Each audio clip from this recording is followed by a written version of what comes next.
മുജാഹിദുകൾ ഈ വിഷയത്തിൽ പണ്ടെന്ന് പറഞ്ഞു, അവിടെ തന്നെ ഇപ്പോഴും നിൽക്കുന്നു. അതേ, ഇസ്ലാഹ് മാസികയിലെ ഒരു ഉദ്ധരണി വന്നപ്പോൾ ഈ പറയുന്ന കക്ഷികളൊക്കെ കേരളം മുഴുവൻ പറഞ്ഞു നടന്നു. അതേ, ഇസ്ലാഹ് മാസികയിലൂടെ ജബ്ബാർ മൗലവി എന്ന് പറയുന്ന പണ്ഡിതൻ അല്ലാഹു അല്ലാത്തവരെ വിളിച്ച് പ്രാർത്ഥിക്കാൻ വേണ്ടി വരികൾ എഴുതിയിരിക്കുന്നു എന്ന് അതേ അതിൽ നിന്ന് സന്ദർഭത്തിൽ നിന്ന് അടർത്തിയെടുത്തുകൊണ്ട് പ്രസംഗിച്ചു നടന്നപ്പോൾ അതേ ഈ ഉള്ളവൻ അന്ന് തന്നെ ഈ ഉള്ളവനും അതുപോലെ തന്നെ ഇന്നപ്പുറത്ത് സംസാരിച്ചു കൊണ്ടിരിക്കുന്ന എന്റെ സ്നേഹിതന്മാരും അടങ്ങുന്ന ആളുകൾ ജബ്ബാർ മൗലവിയുടെ വീട്ടിൽ പോയിട്ടുണ്ട്. ശരിയാണ്, നിഷേധിക്കാമോ എന്നോട് പലരും വെല്ലുവിളിക്കുന്നുണ്ട്. ഞാനെന്തിന് നിഷേധിക്കണം? പോയിട്ടുണ്ട്. മൗലവി അത് ശിർക്കാണെന്ന് പറയാനല്ല പോയത്, മറിച്ചെന്തിനാ പോയത്? നിങ്ങൾ ഉദ്ദേശിക്കാത്ത അർത്ഥം സമൂഹത്തിന്റെ മുമ്പിൽ പ്രചരിപ്പിച്ചുകൊണ്ട്, നിങ്ങളുടെ ഈ ഉദ്ധരണിയെ സന്ദർഭത്തിൽ നിന്ന് അടർത്തിയെടുത്ത് ദുർവ്യാഖ്യാനിച്ചുകൊണ്ട് നിങ്ങൾ ജിന്നിനെ വിളിച്ച് തേടാൻ പറയുന്നുണ്ട് എന്ന് പ്രചരിപ്പിക്കുന്നുണ്ടൊരു വിശദീകരണം ആവശ്യമാണ്. അതേ, ആ നിലക്കുള്ള ചർച്ചകൾക്കൊടുവിൽ ഞാനും അതുപോലെയുള്ള ആളുകളും ചേർന്നുകൊണ്ടല്ലേ ഒരു വിശദീകരണം തയ്യാറാക്കിയിട്ട് 2008 ജനുവരിയിലെ ഇസ്ലാഹ് മാസികയിൽ കൊടുത്തതെന്താ? ഇസ്ലാഹിൽ ശിർക്ക് വന്നു പോയിരിക്കുന്നു, തിരുത്തുന്നു എന്നാണോ പറഞ്ഞത്? അല്ല, ജീവിതത്തിന്റെ ഒരു സന്ദർഭത്തിലും അല്ലാത്തവരെ വിളിച്ചു പ്രാർത്ഥിക്കുവാൻ മുസ്ലിമിന് നിർവാഹമില്ല എന്ന സമാപ്തിയോടുകൂടി ഒരു ജിന്നിനോടും ഒരു മലക്കിനോടും നമുക്ക് പ്രാർത്ഥിക്കാനില്ല എന്ന ആശയം വരുന്ന നിലക്ക് ജബ്ബാർ മൗലവി അവിടെ ഉദ്ദേശിച്ചത് അഭൗതികത എപ്പോഴാണ് വരിക, ഒരു കാര്യം എപ്പോഴാണ് പ്രാർത്ഥനയാവുക എന്നത് വിശദീകരിക്കുന്ന മറ്റേ അദ്ദേഹം പറഞ്ഞതാണ്. അതല്ലാതെ ഒരു കാര്യം ശിർക്കല്ല എന്ന് പറഞ്ഞാൽ അത് ചെയ്യണം എന്നതിൽ നിന്ന് വരുമോ? ഉദാഹരണം പോലും വന്ന് ഞങ്ങൾ എഴുതിക്കൊടുത്തില്ലേ? മദ്യപാനം ശിർക്കല്ല എന്ന് പറഞ്ഞാൽ മദ്യപിക്കൽ ഹലാലാണെന്ന് കിട്ടുമോ, അനുവദനീയമാണെന്ന് വരുമോ എന്നൊക്കെ എഴുതി ചേർത്തിട്ട് ആ നിലക്കൊരു വിശദീകരണം കൊടുത്തതിൽ ഇന്നും ഈ ഉള്ളവൻ ഉറച്ചു തന്നെ നിൽക്കുന്നു. ആരാണ് അതിൽ നിന്ന് വഴിമാറിപ്പോയത്? എന്റെ ഒപ്പം അതിന് വന്നവരുന്നതിൽ നിന്ന് വഴിമാറിപ്പോയില്ലേ? അവർക്കന്നത് ശിർക്കാണെന്ന് വാദമുണ്ടോ? എങ്കിൽ അവരും ഞാനും കൂടി ചേർന്നെഴുതിയതിൽ എന്തേ അക്കാര്യം പറയാതെ മൂടിവെച്ചത്? എന്തേ അന്നത് ശിർക്കാണെന്ന് എഴുതിവെക്കാഞ്ഞത്? മറിച്ച് അതിന്റെ കൃത്യമായ വിവരണമല്ലേ കൊടുത്തത്? അതിൽ നിന്ന് മാറിയിട്ടിപ്പോൾ അവസാനം ആ രൂപത്തിലതാ മുശ്രിക്കാക്കൽ പ്രവണതയിലേക്ക് നീങ്ങിയവർക്കല്ലേ വാസ്തവത്തിൽ അബദ്ധം സംഭവിച്ചിട്ടുള്ളത്.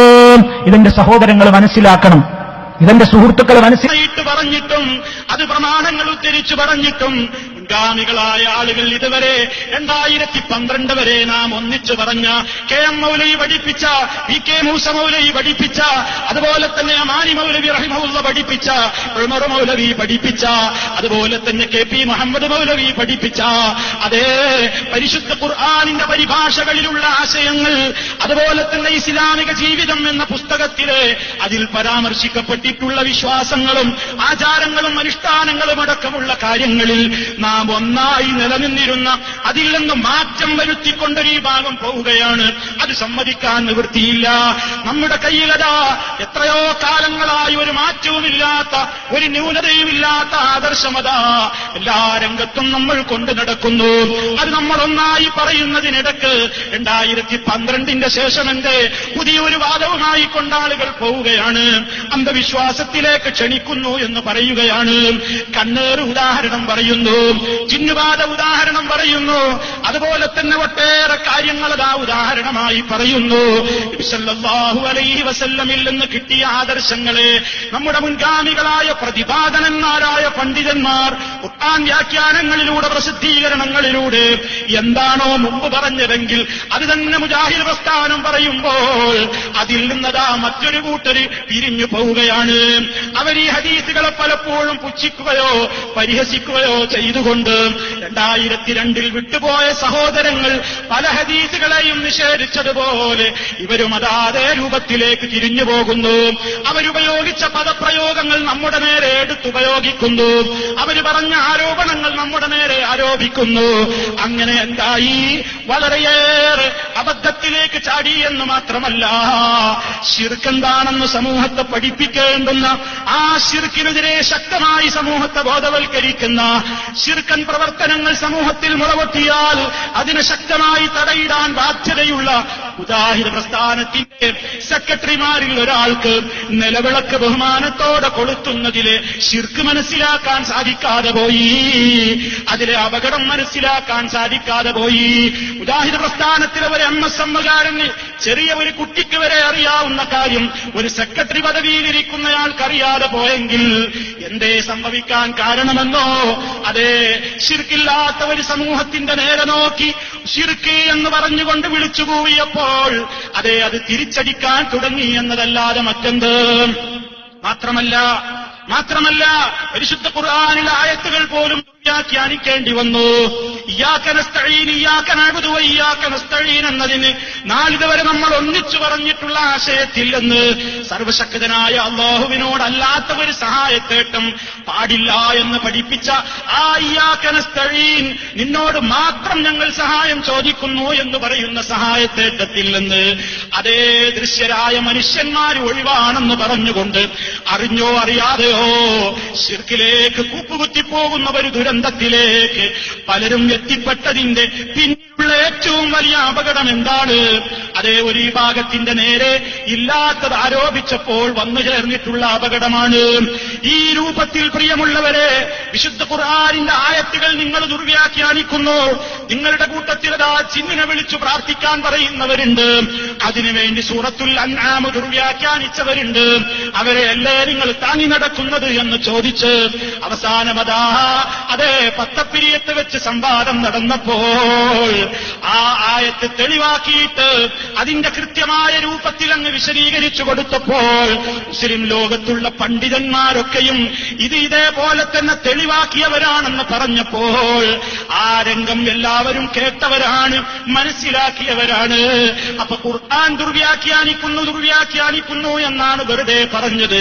അത് പറഞ്ഞവരോ ധാരാളക്കണക്കിന് ആയത്തുകളെ ദുർവ്യാഖ്യാനിച്ച് ഈ സംഘടന നശിക്കുകയില്ല എന്ന് പറയാൻ പോലും ആയത്ത് ദുർവ്യാഖ്യാനിച്ച്, അതുപോലെ തന്നെ ഒട്ടനവധി കാര്യങ്ങളിലേക്ക് തെളിവാക്കിക്കൊണ്ട് ഖുർആനിലെ ആയത്തുകൾ ദുർവ്യാഖ്യാനിച്ചു. ആ ഒരു ദുരന്തത്തിലേക്ക് പോലും എടുത്തു ചാടിപ്പോയി. അതുകൊണ്ട് പ്രിയമുള്ളവരെ, സമൂഹത്തിൽ എന്താ വേണ്ടത്? ഇങ്ങനെ ഭിന്നിച്ചു നിൽക്കുകയാണോ? അല്ല, ഒന്നിക്കുക തന്നെയാണ് വേണ്ടത്. പക്ഷേ ഒന്നിക്കാനുള്ള മാനദണ്ഡം എന്താണ്?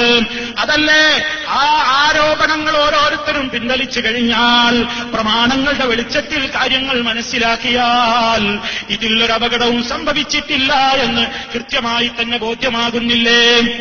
ഈ ഒരാശയമല്ലേ ഒരു വർഷമായില്ലേ കോഴിക്കോട് അഴിഞ്ഞിലം സമ്മേളനത്തിൽ ഈ ഉള്ളവൻ പ്രകടിപ്പിച്ചത്? നമ്മിലാരും ശിർക്കിലേക്ക് പോയിട്ടില്ല, നമ്മിലാരും ശിർക്ക് സംഭവിച്ചിട്ടില്ല. അതുകൊണ്ട് ശത്രുക്കളിൽ കാണുന്ന ആ ശിർക്കിന്റെ പ്രവണതകൾക്കെതിരെ നമ്മുടെ ശബ്ദം ഒറ്റക്കെട്ടായി കൊണ്ട് നമ്മൾ അഞ്ഞു മുന്നേറണം. അതിന് നമുക്കൊന്നും തടസ്സമാകരുതെന്ന് പറഞ്ഞതിന്റെ പേരിലതാ സമൂഹത്തിൽ തമ്മിലടിപ്പിച്ചു എന്ന് പറഞ്ഞ് ചാർജ് ഷീറ്റ് ഉണ്ടാക്കി. ഇതേ കാര്യമല്ല പ്രിയമുള്ളവരെ ഹുസൈൻ മടവൂര്, ബഹുമാന്യനായ ഹുസൈൻ മടവൂര് മക്കയിൽ നിന്ന് അറിയിച്ചത്? മുജാഹിദുകളിൽ ശിർക്കില്ല എന്ന് അദ്ദേഹം ഇപ്പോൾ പറഞ്ഞു. എന്നിട്ട് പറഞ്ഞു ഒന്നിക്കണം എന്ന് പറഞ്ഞു. പക്ഷേ അതൊരു അപശബ്ദമായിട്ട് ആർക്കും തോന്നിയില്ല. ഒന്നിക്കാൻ വേണ്ട രൂപത്തിലുള്ള സംവിധാനങ്ങൾ ആലോചിച്ചു തുടങ്ങി. അതുപോലെ തന്നെ അതിനുവേണ്ട 5 അംഗ കമ്മിറ്റിയെ വരെ ശുപാർശ ചെയ്ത് നടപ്പിൽ വരുത്താനുള്ള ശ്രമങ്ങൾ നടത്തി. പക്ഷേ അപ്പോഴും ഒരു വിഭാഗം ആളുകളെ നോക്കിക്കൊണ്ട് നിങ്ങൾ ജിന്നുകളെ വിളിച്ച് തേടുന്നവരാണ്, ജിന്നുകളെ വിളിച്ച് പ്രാർത്ഥിക്കുന്നവരാണ് എന്ന് പറഞ്ഞുകൊണ്ടേയിരിക്കുകയാണ്. പ്രിയമുള്ളവരെ, തലമുതിർന്ന പണ്ഡിതന്മാരും കാരണവന്മാരും വരെ കാര്യങ്ങൾ മനസ്സിലാക്കി. നിങ്ങൾക്കെല്ലാവർക്കും അറിയാവുന്ന സുപരിചിതനായ നമ്മുടെ കൂട്ടത്തിൽ നിന്ന് ജീവിച്ചിരിക്കുന്ന തലമുതിർന്ന പണ്ഡിതനാണ് മലപ്പുറത്തിനടുത്തുള്ള തിരുവള്ളി മുഹമ്മദ് മൗലവി. അദ്ദേഹം ഈ വിഷയത്തിൽ വേദന പ്രകടിപ്പിച്ചു. മുജാഹിദ് സമ്മേളനത്തിൽ ഈ ഉള്ളവൻ പറഞ്ഞതിനെ തൊട്ടടുത്തു അപ്പുറത്തതാ മറ്റൊരു പ്രാസംഗികൻ ചാടി എഴുന്നേറ്റിട്ട് ഇത് ഇത് സമ്മതിക്കൂല, ഇത് പറയാൻ ഇവിടെ വിടൂല, വേറെ വേദി നോക്കാമെന്ന് പറഞ്ഞുകൊണ്ട് അതിനെതിരെ ശബ്ദിച്ചത് നന്നായില്ല, അത് ശരിയായില്ല എന്ന് തലമുതിർന്ന നേതാവ് കരുവള്ളി മുഹമ്മദ് മൗലവി പറഞ്ഞില്ലേ? ഇതിലൊരു ഉപജാപക സംഘം ഇതിനെ നശിപ്പിക്കാൻ വേണ്ടി ഉള്ളിൽ പണിയെടുക്കുന്നുണ്ട് എന്ന് പറഞ്ഞില്ലേ? ബഹുമാന്യനായ കരുവള്ളിക്കെതിരെ നടപടി ഉണ്ടായോ എനിക്കറിയില്ല. നമ്മൾ മനസ്സിലാക്കണം, പറഞ്ഞവര് മുഴുവനും പുറത്താക്കുന്ന അവസ്ഥ, പറഞ്ഞവരെ മുഴുവനും മാറ്റി നിർത്തുന്ന അവസ്ഥ. ഈ ഒരവസ്ഥക്കിടയിൽ കാര്യങ്ങൾ മനസ്സിലാക്കാതെ പോകരുത്. അതേ, ഓരോന്നിന്റെയും വിഷയം എന്താണെന്ന് ശരിക്കും പഠിക്കാതെ പോകരുത്. എനിക്കല്ല മതി എന്ന് പറഞ്ഞ ആ മഹാനായ നേതാവ് ഇന്നും 5 നേരത്തെ നിസ്കാരങ്ങളിൽ ഹബീബ് സല്ലല്ലാഹു അലൈഹി വസല്ലമിന്റെ പേര് പറഞ്ഞാൽ ഉടനെ മുസ്ലിം ലോകം പേര് പറയുന്ന നേതാവാണ് ഖലീലുല്ലാഹി ഇബ്രാഹിം അലൈഹിസ്സലാം. അതുകൊണ്ട് ആദർശത്തെ സ്നേഹിക്കൂ പ്രിയമുള്ളവരെ. തൗഹീദിൽ നമുക്ക് തെറ്റുപറ്റിയിട്ടില്ല, അത് മുറുകെ പിടിച്ചുകൊണ്ട് മുന്നോട്ട് പോകൂ. ഒരു സ്ഥലത്തും നമുക്ക് ജിന്ന് വേണ്ട പ്രാർത്ഥിക്കാൻ, ഒരു സ്ഥലത്തും നമുക്ക് ജിന്ന് വേണ്ട പ്രാർത്ഥിക്കാൻ. കുളിക്കടവിലും പുഴക്കടവിലും ഏത് സ്ഥലത്തും വിജനപ്രദേശത്തും ജനപ്രദേശത്തും ഒരു സ്ഥലത്ത് വെച്ചും ഒരു ജിന്നിനോടും പ്രാർത്ഥിക്കാൻ പാടില്ല. ഒരു സ്ഥലത്തും നമുക്ക് ജിന്ന് വേണ്ട പ്രാർത്ഥിക്കാൻ. കുളിക്കടവിലും പുഴക്കടവിലും ഏത് സ്ഥലത്തും വിജനപ്രദേശത്തും ജനപ്രദേശത്തും ഒരു സ്ഥലത്ത് വെച്ചും ഒരു ജിന്നിനോടും പ്രാർത്ഥിക്കാൻ പാടില്ല. പാടുണ്ടോ മുജാഹിദുകളെ? പാടുണ്ടോ? ആരെങ്കിലും അങ്ങനെ വിളിക്കുന്നവരുണ്ടോ? പാടുണ്ടോ മുജാഹിദുകളെ? പാടുണ്ടോ? ആരെങ്കിലും അങ്ങനെ വിളിക്കുന്നവരുണ്ടോ? ഏതെങ്കിലും ഒരു കുഞ്ഞു മുജാഹിദ് ഇന്ന് വരെ ഒരു പുഴക്കരയിലോ ഒരു കുളിക്കടവിലോ ഒരു വിജനപ്രദേശത്തോ ജിന്നെ കാക്കണമെന്ന് വിളിച്ചിട്ടുണ്ടോ? ഏതെങ്കിലും ഒരു കുഞ്ഞു മുജാഹിദ് ഇന്ന് വരെ ഒരു പുഴക്കരയിലോ ഒരു കുളിക്കടവിലോ ഒരു വിജനപ്രദേശത്തോ ജിന്നെ കാക്കണമെന്ന് വിളിച്ചിട്ടുണ്ടോ?